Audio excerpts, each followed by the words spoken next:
So you probably fall into one of two categories. You probably had a father and he was never in the picture, or you just never knew your father. See, regardless of which, both of these things share something in common. And here's what they share. See, you're either going to have very low self-esteem, you're going to feel abandoned, and you're going to have no self-worth. See, what tends to happen is these feelings often result in people pleasing. See, if you have no self-worth, if you don't value yourself, you're going to go out there and try to please everyone. Why? Because you want to be liked. You want to feel some type of self-worth. And then you're going to prioritize other people's needs above yours. And if you do that, guess what? You're going to lose your identity. And then you're going to develop an avoidant attachment. And because of the absence of your father, you will carry all these traits into adulthood. This is why both parental roles are very important. You see, when one parent is absent, it forces the child to compensate for both roles,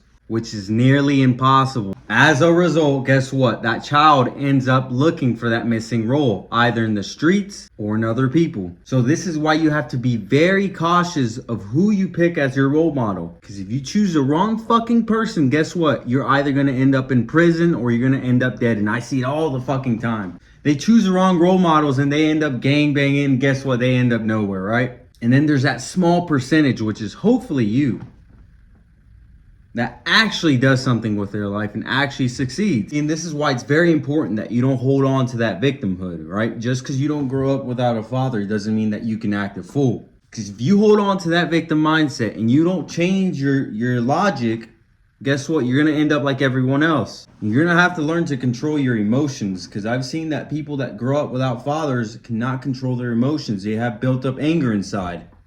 See, and if you let your emotions control you, you will go down a dark path that will lead you nowhere. So it's very important that you learn how to control your mind and your emotions. Once you learn how to master that, then everything else becomes easy. Besides the point, I know that it can be very difficult to grow up without a father, right? You see other kids playing with your dads and you look at yourself and you're like, where's my dad, right?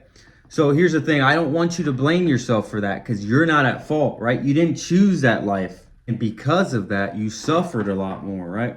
But now that you suffered, you can either hold on to that suffering and just let your life crumble, or use it to learn. That way, when you have a son, he doesn't go through that, and you become the father that you never had.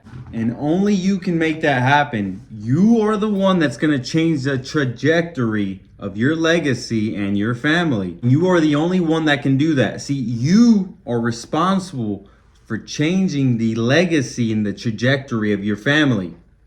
And because of you, you will break that chain. See, here's another thing. You should be very proud of yourself. See, if you grew up with no father figure and you made it up to 20, 30, 40 years old, and you didn't go to jail, you didn't go to prison, and you're still alive and you're doing well, you should be very proud of yourself, because you're part of a small percentage of people. On the other hand, let's say you're a younger guy and you have no direction in life and you have no one to mentor you. Here's some things you can do. So number one, I want you to build a strong support group, and I want you to build a strong network, meaning surround yourself with positive influences and surround yourself with highly successful people. Someone that can provide guidance and encouragement. Because if you surround yourself with negative people and people that just cause problems, you will be just like them. So it's very crucial that you understand this and that you apply it. Number two, I want you to engage in some type of activity, whether it be jujitsu, soccer clubs, or whatever. The reason behind this is because you want a strong support system, like I said, right? People that will help you out, people that will be positive around you. This way you keep your mind occupied. Number three, you want to stay open to constructive criticism. You shouldn't get mad when someone criticizes you, because they're trying to help you most of the time. See, here's the thing. A wise man learns from other people's mistakes. A fool only learned from himself. So don't be a fucking idiot thinking you know everything. Because if you go through life thinking that way, you will get nowhere. See, after you do all these things, now here comes the important part. This is what you want to do, right? You want to grab a pen or a pencil. And I want you to write what you want out of life. What do you want to do with your life? Do you want to be a lawyer? Do you want to be an entrepreneur? Do you want to be a doctor?